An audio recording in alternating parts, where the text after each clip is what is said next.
está no ar mais uma edição da série de entrevistas com os pré-candidatos a prefeito do município de Betim. Hoje nós recebemos aqui no estúdio o pré-candidato Álvaro Amaral, conhecido como Alvinho do Bill, do PP. Advogado de formação e pós-graduado em Ciências Criminais, ele obteve nota máxima no exame da OAB, a Ordem dos Advogados do Brasil.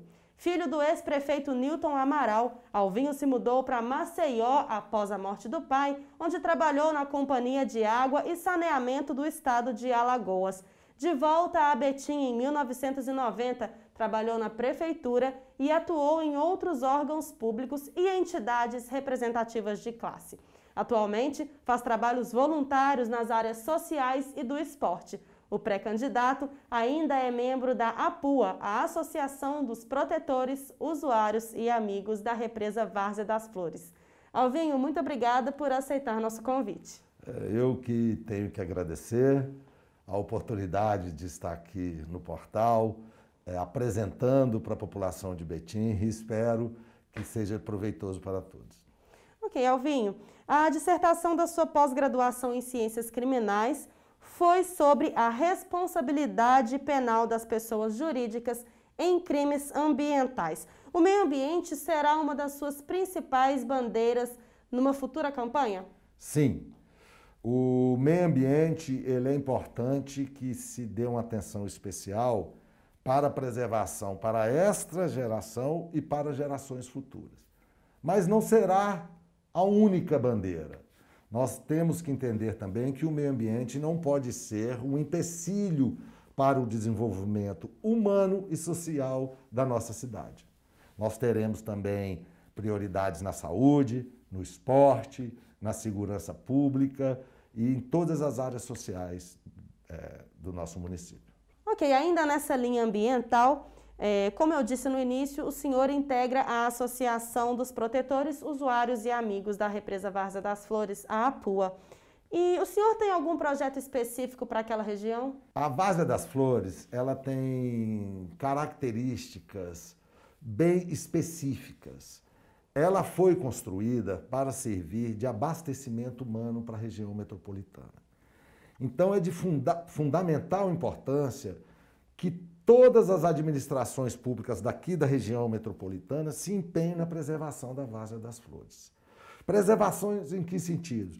Em incentivos para aqueles moradores que ali já estão, de reflorestamento, de não desmatamento, de não poluição, uma série de incentivos para que aquele manancial seja preservado.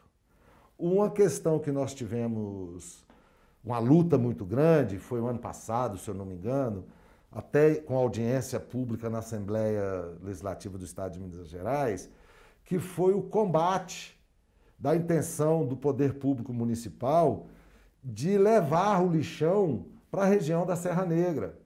Aquela região ali é o cinturão verde de toda a região metropolitana. E nós temos o compromisso com as próximas gerações de preservar o meio ambiente. O senhor também faz parte de grupos de ciclistas e atua no incentivo ao uso de transportes menos poluentes, como as bicicletas. Só que para isso é necessário que a cidade tenha uma infraestrutura adequada, como, por exemplo, ciclovias, entre outras intervenções. Quais serão os seus projetos nesse sentido? Pois bem, o transporte alternativo não poluente, hoje, ele é foco principal de vários países da Europa. Hoje, o meio ambiente saudável transforma aquela população saudável. E os reflexos no sistema de saúde são muito vantajosos.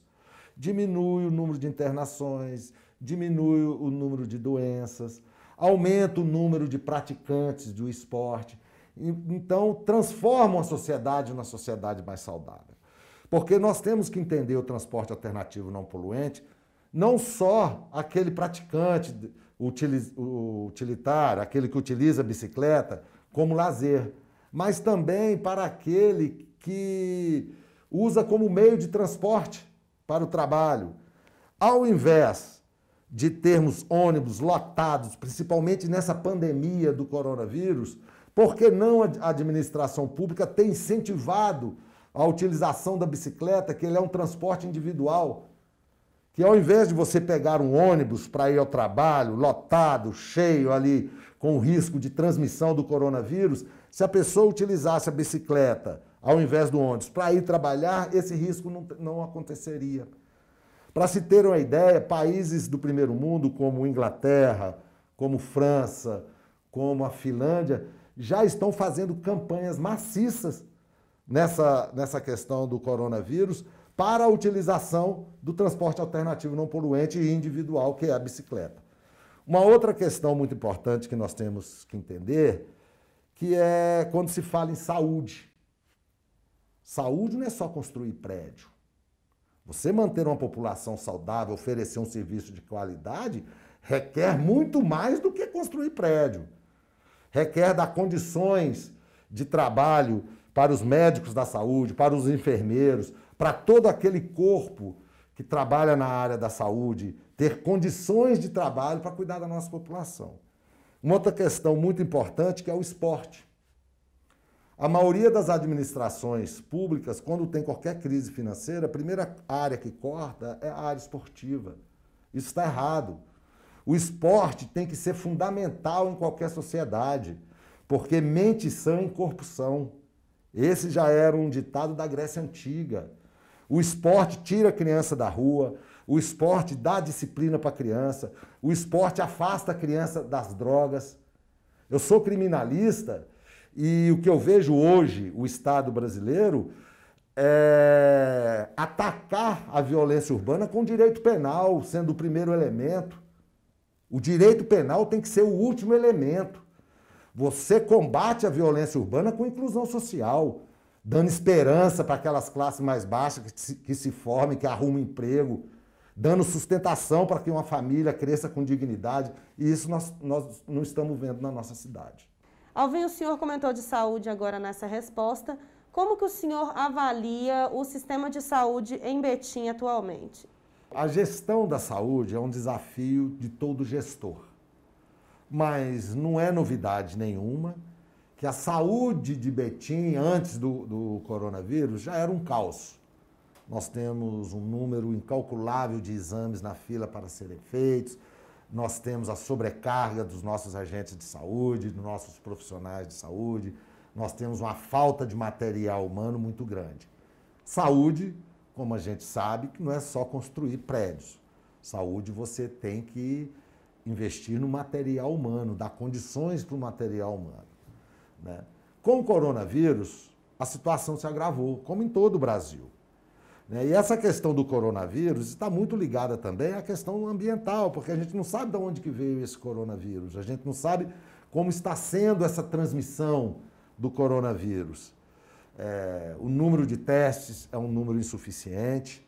Eu acho que a atenção da administração pública pode ser mais voltada para o combate ao coronavírus e, principalmente, que a administração pública tome providências em relação a desconto nos impostos municipais para aquela população que perdeu seu emprego, que está com dificuldade no seu comércio, porque os problemas sociais decorrentes desse isolamento só se agravarão cada vez mais. Porque nós temos empresas que não vão conseguir mais abrir as portas, nós teremos pais de famílias desempregados, nós temos aquele aposentado que abriu o comérciozinho dele no bairro para ser um complemento da renda familiar e está recebendo uma carga muito grande ainda de tributos, de impostos da administração pública. Então, uma sugestão aqui à atual administração, que isentem, que dê desconto,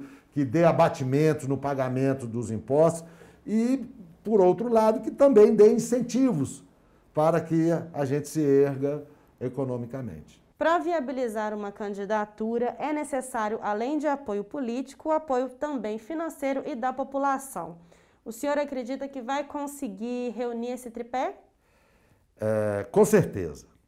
Nós iremos, durante a nossa campanha, a partir do prazo, né, de abertura da campanha e tudo, nós iremos mostrar para a população de Betim as nossas propostas. Queremos transmitir seriedade nas nossas propostas e viabilidade, condições de viabilidade. Porque o que a gente vê hoje na população do Brasil inteiro é o total descrédito com nossos governantes. Um dos grandes motivos da nossa sociedade estar em decadência, em declínio, é porque nós, administrados, não confiamos mais nos nossos administradores. O que a gente vê é escândalo atrás de escândalo, o que a gente vê é impunidade muito grande, o que a gente vê hoje são os presídios lotados de uma faixa etária da sociedade totalmente abandonada pelo poder público. Não estou aqui justificando a criminalidade, mas, por outro lado, isso não adianta. Porque se essa política pública de combate à violência, como eu estava dizendo antes, estivesse adiantando, os presídios estariam diminuindo e não estariam aumentando. Então, eu acredito que a população vai acreditar nas propostas. Nós já temos, a minha família já tem exemplo, já deu exemplo aqui de seriedade, de honestidade e principalmente, de compromisso com o dinheiro público. Uma coisa que nós não podemos mais admitir e permitir é a mistura, é o conflito de interesses entre o interesse público e o interesse privado.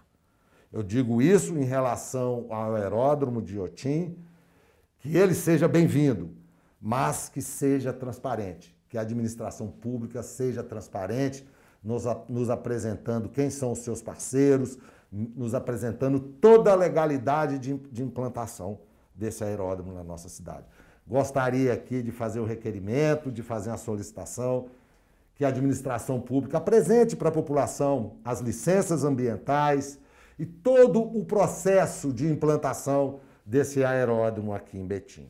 Quais são as empresas parceiras, quais são os gerentes e os diretores dessas empresas, para quê? Que fique transparente para a população, que é uma obrigação da administração pública. Alvinho, muito obrigada pela entrevista e por aceitar nosso convite de vir aqui no Portal Gira Betim.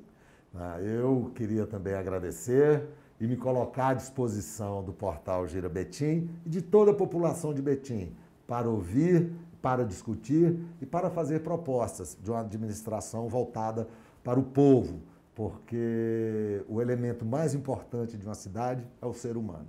Muito obrigado e até a próxima. Até a próxima. Até a próxima. E confira as demais entrevistas em girabetim.com.br. Nos siga também nas nossas redes sociais no Instagram e no Facebook. Comprometido com a democracia, o portal Gira Betim continua com a cobertura das eleições 2020.